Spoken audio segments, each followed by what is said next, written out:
My name is Jason Harmon. I'm with a company called EPAM Systems, and I'm responsible for all of the business development within our European region. So a bit of I guess one of the differences is I'm not a sort of end user company, and I'm not an analyst, so I come from the vendor world, so I can give you a bit of a perspective of what it's like to be an outsourced vendor. Also, a departure from the scheduled slot. I'm actually going to talk not about outsourcing in financial services, although we will cover some of that, but we're going to look particularly at nearshore services and why people are specifically, or global organizations are specifically looking to the nearshore region. So I'll give you a bit of an overview of just very quickly, you know, who we are and why we're qualified to talk about this subject. But overall, what we're seeing is a significant number of global companies are either as part of a multi-sourcing strategy or as a single choice looking to do significant application development and maintenance work within what we call nearshore, and I'll go into to explain what that is. So we can cover briefly in our experience who is doing that, what sort of things they're actually doing within the region, and what are the perceived benefits of working in the region as articulated to us by the companies that we work with. I guess the sort of what, you know, what kind of areas are we working in, how that's structured into services, and the scale of those operations. You know, so give you an idea about, you know, the size and depth and complexity of the things that are going on there. Some more around engagement, how we actually work, how engagements are governed, managed against SLAs and KPIs, because I know that's very interesting for you. And then we're going to go into just a couple of examples, more of a sketch rather than a kind of in-depth case study, because obviously a lot of this information is in fact confidential. But we'll look at a case study of a global investment bank and also a global CPG provider. Okay, so just very quickly, who are we?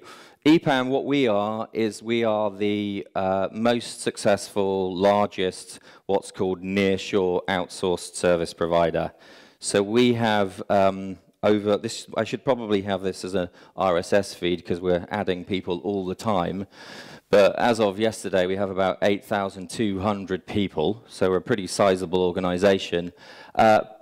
Working in our client-based location, so we have a team of people working in Sweden and across the Nordics, in the US, in the UK, in Germany, in Switzerland, and in France.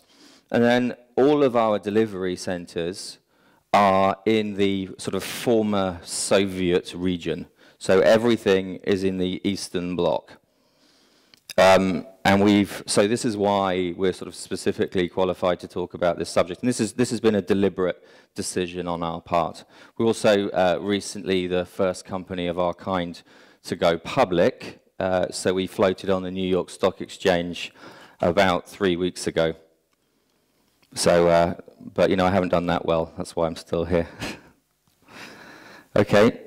All right. So what do we mean by nearshore? Clearly, near is a relative term. For Western Europe and for the Nordics, what is being defined as the nearshore region is essentially the new EU participants. So these are countries like Poland, Hungary, the Czech Republic, Romania, Bulgaria, and of course the Baltic states. I know I spoke to a number of you yesterday who are already doing work in those regions. And then some of what was called the CIS, so the former Soviet areas, like Ukraine, which is a country of 60 million people, Belarus, and of course the whole of Russia. These are the countries that we really define as nearshore. Please feel free to jump in and ask any questions. It's much more effective if it's interactive. Okay. So let's look at sort of who is outsourcing in the region particularly. Now there's if you break it down into different kind of vertical sectors, you can see that basically, all sectors are particularly covered. I mean, there are some areas where there is more prevalence of the usage and capitalization of the region than in others. So a lot of software companies, a lot of what we call ISVs, independent software vendors, have chosen to set up either with vendors or their own operations within the region. So I think we all know that, say, Skype as a brand is a very well-known organization. Skype has its main development operations and its main R&D in Estonia, I believe. We know that Google is actually one of our clients, but it also has its own captive centers in Romania developing products. Oracle has about 1,500 engineers as well as significant operations in India within the Central and Eastern European region. So there's a lot of organizations are moving into the area, and they're doing this for a couple of reasons, and what we see.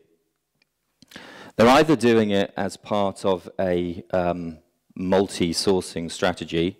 So it's either this, you don't want to have all of your eggs in one basket, so you need to mitigate that risk and have another sort of location where you can do significant operations. Or what they're doing is that they have had, in the first wave or second wave, had established operations in Asia, so in India more kind of typically, but for a number of reasons, they have decided to move that operation out of India into Eastern Europe. And that could fly in the face of what a lot of you might think, because clearly, if you just looked at it on a day rate arbitrage basis, if I looked at dollars per hour for a developer or dollars per hour for a tester, then you would normally see lower costs within India. But I think a lot of the conversation that's gone on over the past day and a half is really about how organizations are maturing in their approach, that what's really important, one of the people mentioned this morning, was this really around kind of trustworthiness of the vendor, and that cost is clearly important, but it doesn't weigh as high in the list of priorities. It's really about getting results that's more important. So some pretty big brands represented here, global corporations. Any questions on this? Very clear then. Okay. All right. I'm just going to, this isn't really kind of an analysis of the regional advantages, but these are really, as I say, some of the reasons that our clients and our competitors have articulated to us as to why organizations are really moving into the region. Now, I think that the first one is probably all already well known to you. So if this is just, motherhood and apple pie, forgive me. But so India clearly has very good English and has a tradition of mathematics and engineering historically. It's been a sort of, that's been part of the culture. I think that the same is true of the Central and Eastern European regions, specifically the Soviet regions. So there is a very strong culture, a very strong background, a very strong history in mathematics, in engineering disciplines. So, as I say, I mean, there's a large amount of R&D activity. I'd read last week that there's actually more people working in R&D in the Russian region than there is in the US. So it's part of the culture. There tends to be also the degrees in computer science, degrees in mathematics, degrees in engineering are 4 or 5 year standards. And clearly, the final thing is really around English. I mean, my experience of it is that certainly within the new EU, people are, young people are basically focused on learning English, are speaking, English is a kind of common second language within that region. And plus, what you have is for other European countries, you have multi-language support because of historical ties. So, for example, in Hungary, which is very close to Austria and Germany, you have a lot more German speakers who can support the German outsourcing market, but from a low-cost basis. Okay. This is I guess, the obvious point. And this is the near in nearshore. One of the advantages clearly for Nordic countries and also for other Western European organizations is the accessibility and proximity of the region. So this, I think that, since the rise of, Norwegian and EasyJet and the low-cost flight, there are now a lot of daily direct flights to major hubs within Central and Eastern Europe. So multiple flights to Kiev, to Budapest, to Warsaw, to Bucharest every day, and it's taking you 2.5 hours to get there. The second sort of reason, the second sort of proximity, accessibility point here is really around time. So you have people, people talk about India and it's fantastic because you've got this sort of follow the sun model. The guys in India are working overnight whilst you go to bed. But what that doesn't actually do often is lead to collaborative, productive working relationships. So if you can, talk to somebody on Skype or a video conference during the working day, it leads to a sort of closer working relationship. The next point is really around, obviously, travel. You guys know that if you've got people who are coming into the region who need to get work permits and visas, etc., it can be quite a restrictive practice. It's an extra, it's not impossible, but it's an extra impediment. If you're working with Romania, or you're working with Poland, or you're working with Hungary or the Czech Republic, obviously these people don't require any work permits or visas, so you go a much more kind of fast back and forth. I think the next point is really around scale. So we often get asked, well, there's so many hundreds of thousands of graduates per month in India, and it's got billions of people. We can scale to almost any sort of size that we like in that organization. Clearly, there's always a limit on the number of talented people that are in a place rather than the total number of people living in that country. But if you were to look at not just a single country within the nearshore countries, and you looked at it as a whole, so you look at it as Russia, Ukraine, Belarus, Hungary, that whole region, then you've got a pretty sizable talent pool. You've got scale that is going to meet the demands of most of the organizations that are, in the Fortune 500 or Global 2000. The last point, and this is, I guess, this is something that you'll all, the others I will not read out. There's multiple cities with 1 million plus inhabitants. There is clearly a modern infrastructure in the majority of those cities, and there is a sort of a rapidly establishing large pool of people who are becoming more and more experienced. I think that people have been outsourcing to Central and Eastern Europe for a while, but it's probably still emerging when you compare it to India. So you may not have as many people with enterprise skills, but it's rapidly sort of catching up. And what it means is, and this is where, nothing lasts forever, it's an opportunity right now, is that within the region, you have much less competition for talent and resources. And so consequently, what you have is ability to attract good people without overpaying and keep those people for longer within your teams. Yeah.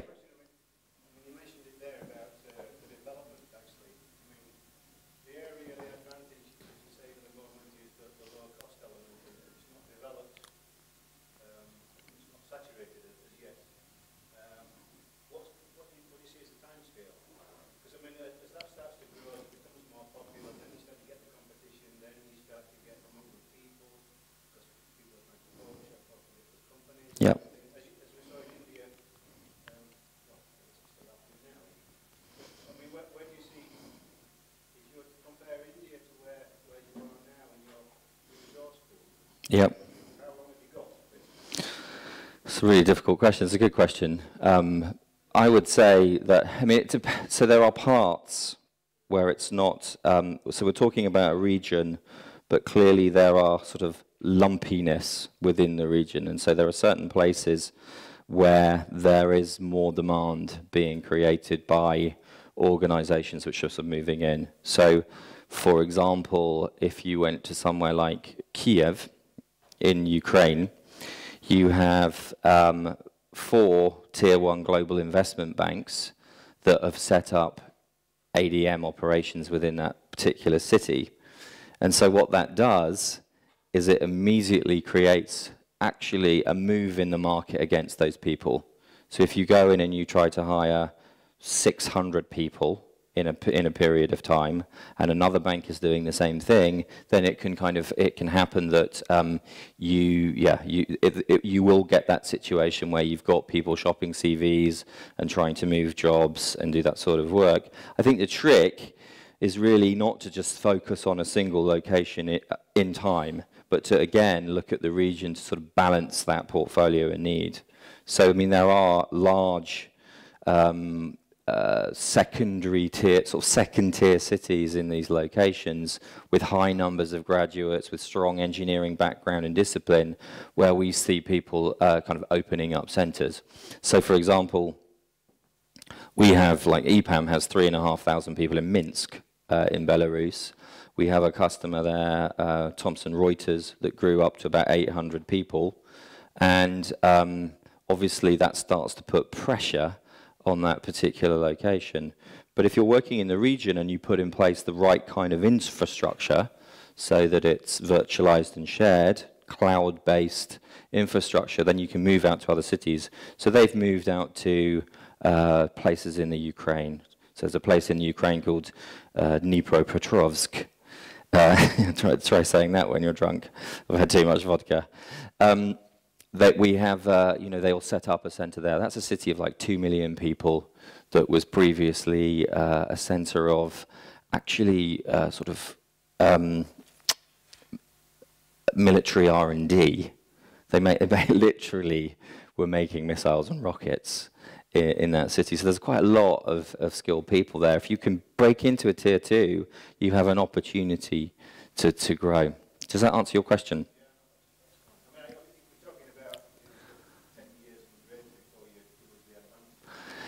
Yeah, absolutely, absolutely. As I say, I mean, nothing lasts forever, right? I mean, it's a global economy, and you go to, if I use the analogy of mining, which I have here, you have a certain period of time in which to,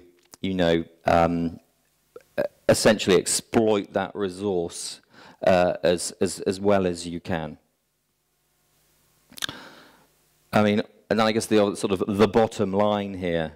Obviously, people will look to do stuff in another country because it's lower cost. Now, obviously, the Central and Eastern European region is offering a lower cost alternative than having your own resources based in Stockholm or Denmark or wherever you might be.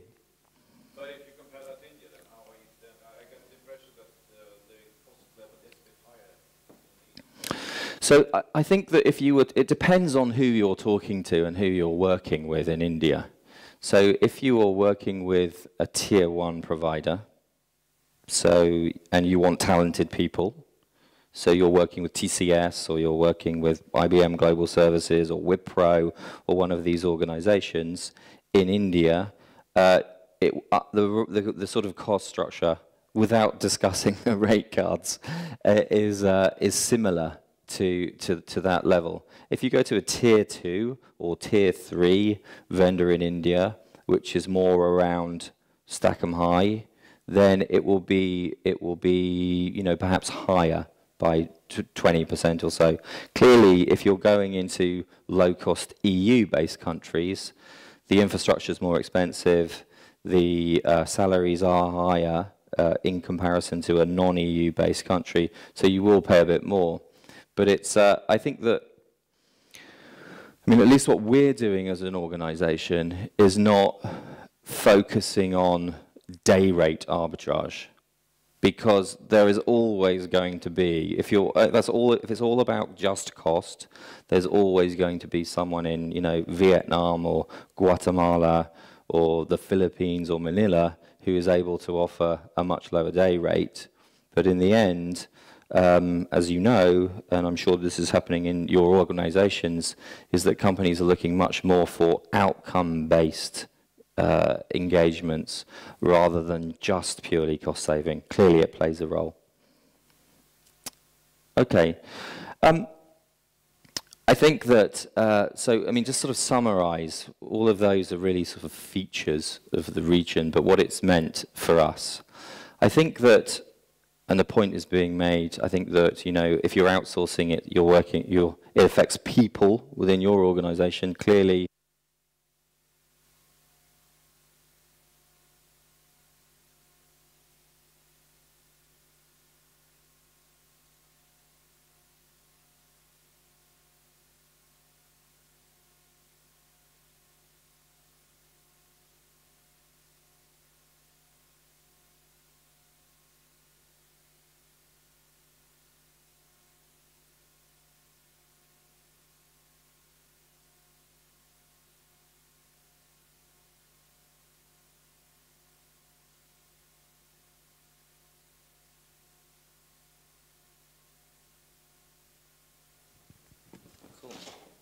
karaoke.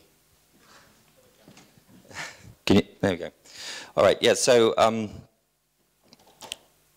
it's about building relationships with people.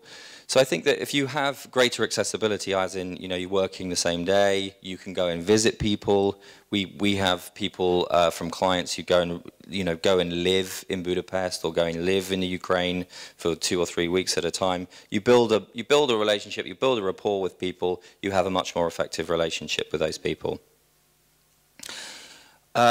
I think that in ADM, and we're talking specifically about ADM, we're not talking about infrastructure or hardware services, but if in ADM, what we see more and more and more, and now is becoming the mainstream, is that clients want to work on development products using a much faster iterative approach. Typically, it's called agile, but agile means 100 different things to organizations, but more and more of the people that we work with are working with us in an agile way. So I think that if you've got greater proximity, greater working relationships, well-educated people, it supports the agile approach to development more particularly. Interestingly, we also see with us and our competitors and with other organizations who are working in nearshore, the percentage of onshore versus offshore is actually it's a really aggressively offshore operation. So some organizations find that a bit scary and think, gosh, that's really, really risky, because if you look at us, it's typical for us to have relationships where it's 5% of the staff onshore and 95% of the staff in a nearshore location. And for some organizations that would seem like that's way too high, it's completely wrong. But you don't have to have people, more people on shore if you're closer, simply because it's easier to go back and forth and talk to people. So it actually lowers the overall cost if you look at things like onshore expenses and onshore staff, the number of onshore staff that you'll have.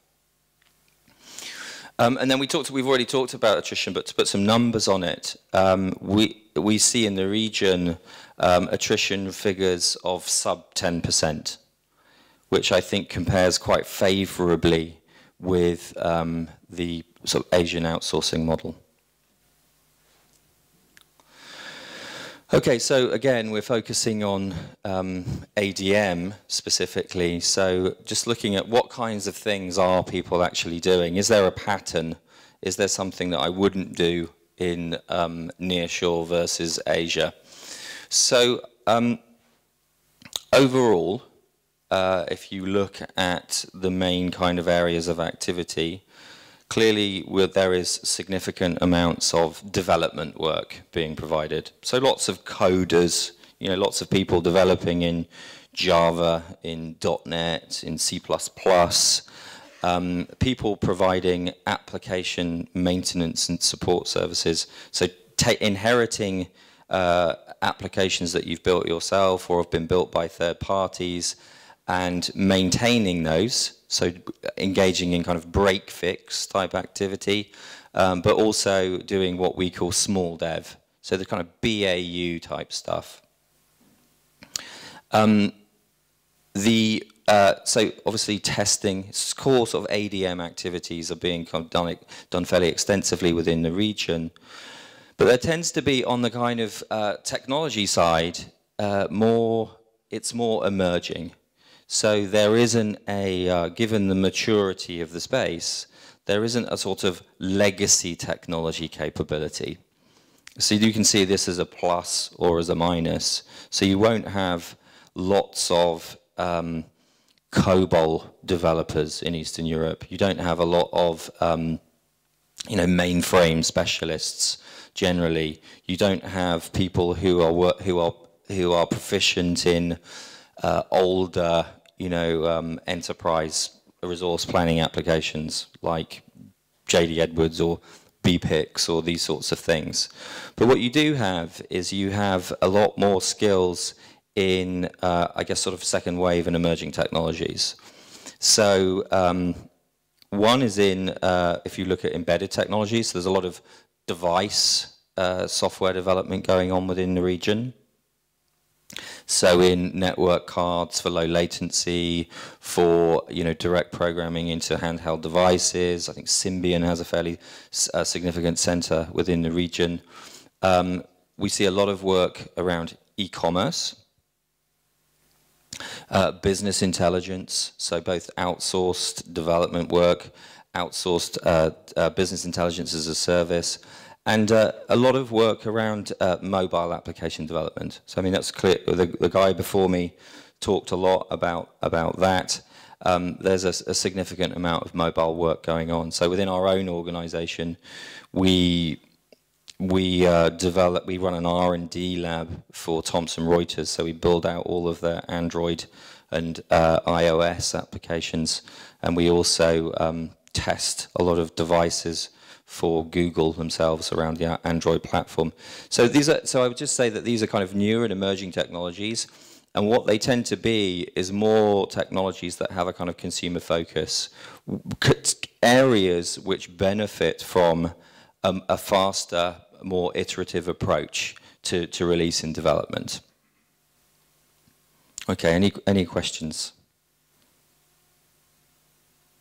Okay, just some examples of scale. I mean, I think that certainly when I talk to people, they ask, okay, but Eastern Europe, you guys can't really do anything of scale. Is anyone doing anything sort of big? So, I mean, some of these are our customers, but other organizations that we know and who are working in the region, who've set up their own centers, do have things up to sort of 1,000 people. We typically would have things of around, mini teams of like 10 or 15 guys, up to 500, 600 engineers working on ongoing product development work. So, I mean, for most people, if we're talking specifically about application development, so high-value engineering, there is sufficient scale to be able to do this sort of thing. Okay?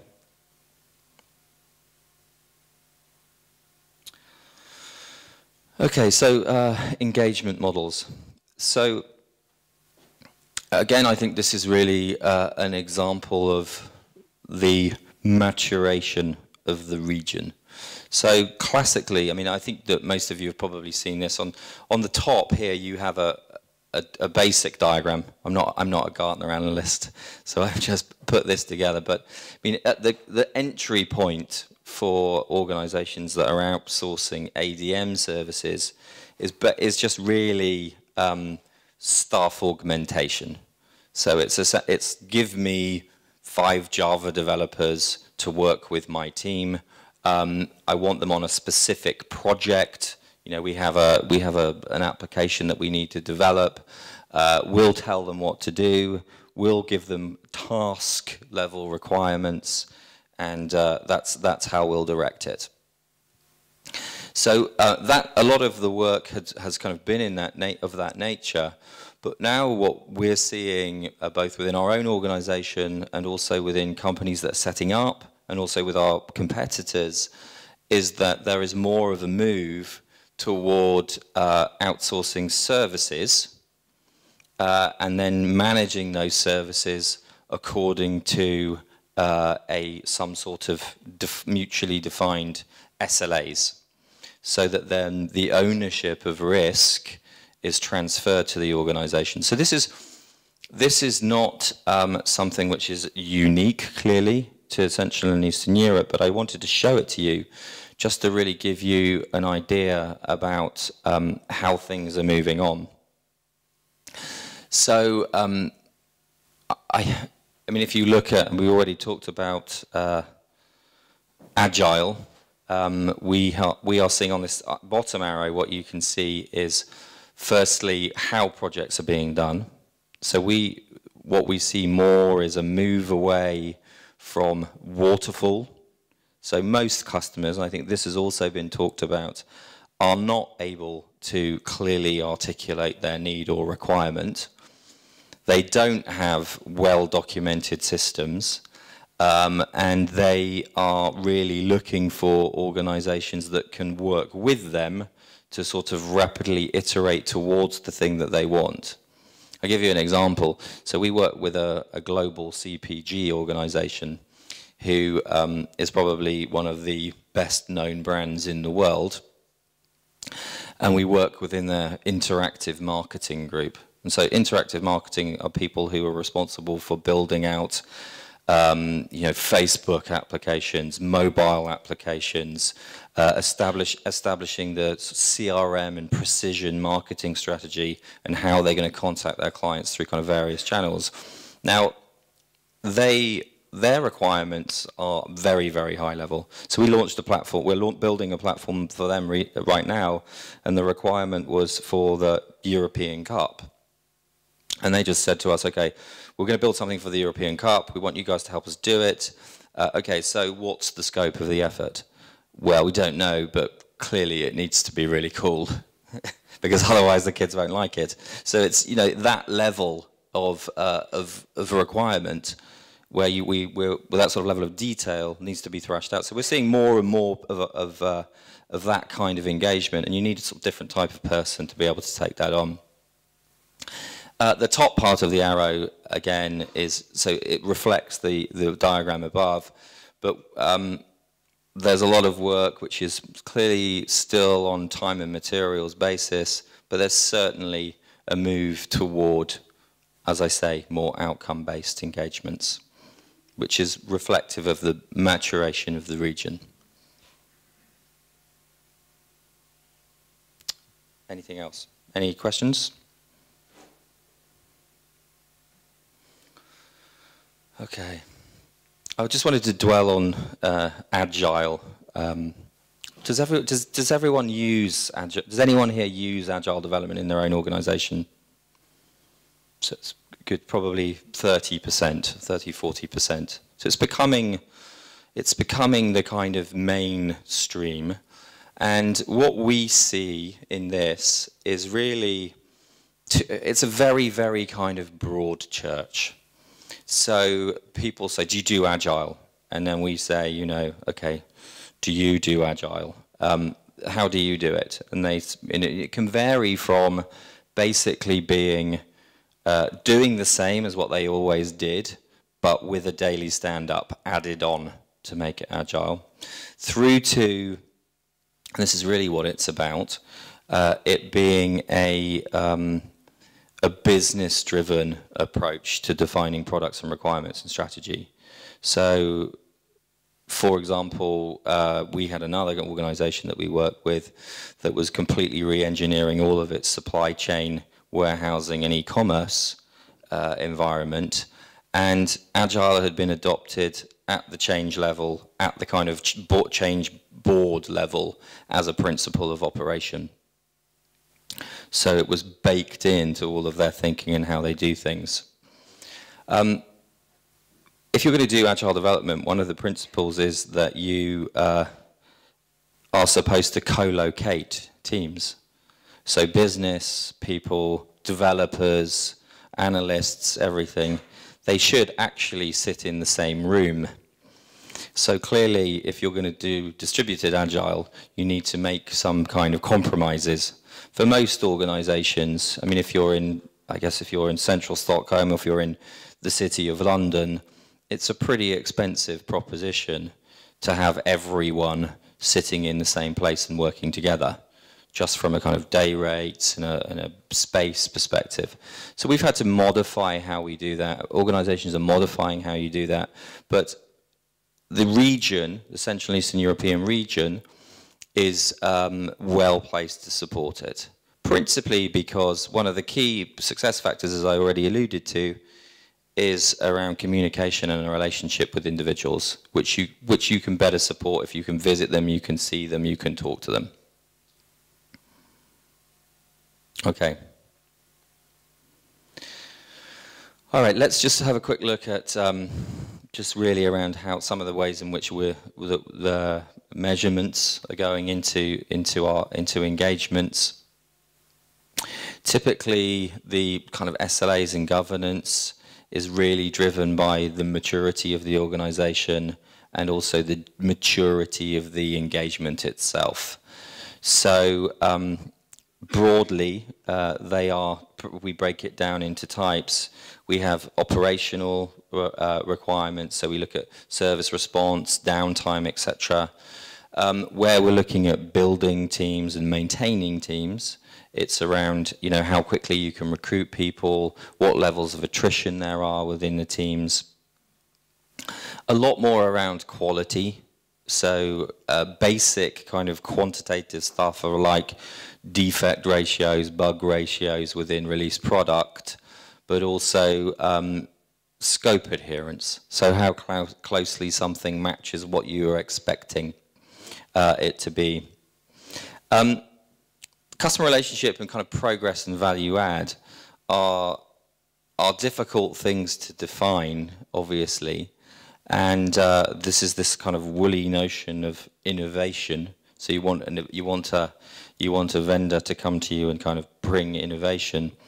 But I think that one of the problems that we see here is really where companies mandate you to work in a certain way, like, you know, hire people for us or support a particular application, but they don't really use any of the other expertise or the reason why they hired you in the first place.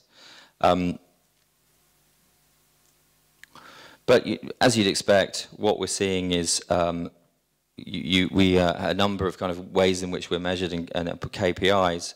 I've got a couple of examples here around, so the top one is a global investment bank who does a monthly check on its kind of overall effectiveness of its key suppliers. So VLG is a very large global vendor with over 100,000 people. You can see that they've got a number of VLGs in their organization. Okay. Then we've got a couple of sort of Central and Eastern European providers in that mix. So you can see how, in that scorecard, how we're doing against some of those organizations when you make the comparison across a broad range of measures. I can't share with you what those actual KPIs are because it's confidential information, but you can see that as well. And ditto, if you look at another well-known CPG brand who has extensive operations with Indian providers, with captives in India, with what we call, you know, sort of global service providers like CAP and CSC, that the Eastern European region is performing very well when it comes to high-value engineering exercises. Okay. All right, so sort of quick overview then of an organisation that has invested in the nearshore region. And I'm going to look at a couple of reasons. People do this for different reasons. This particular organisation was really looking to build out an operation simply because it needed to take advantage of nearshore. How are we doing on time? Oh, okay, all right. Okay. All right, yeah. I've been talking for much longer than I thought I would.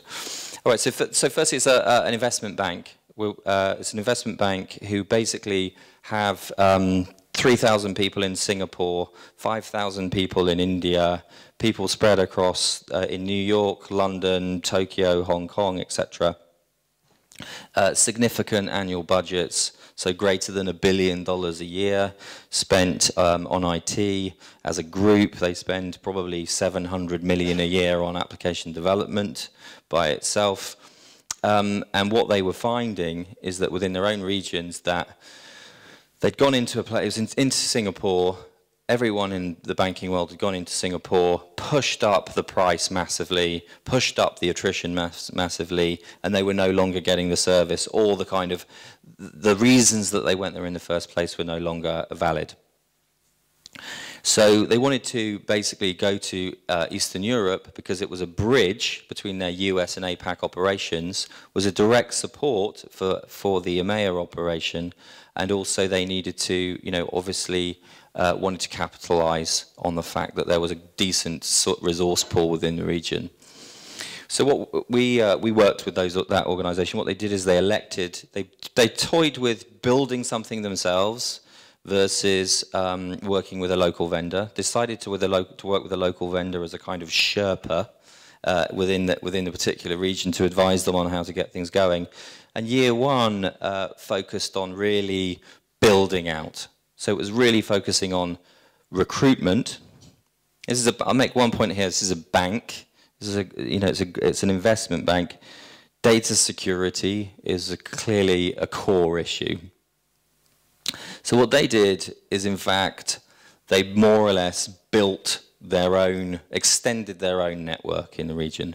So they purpose-built a center which was part of their network, invested several million in building that infrastructure out, specified absolutely everything, even down to bomb-proof windows, which we had to procure for them in the Ukraine, which was fun.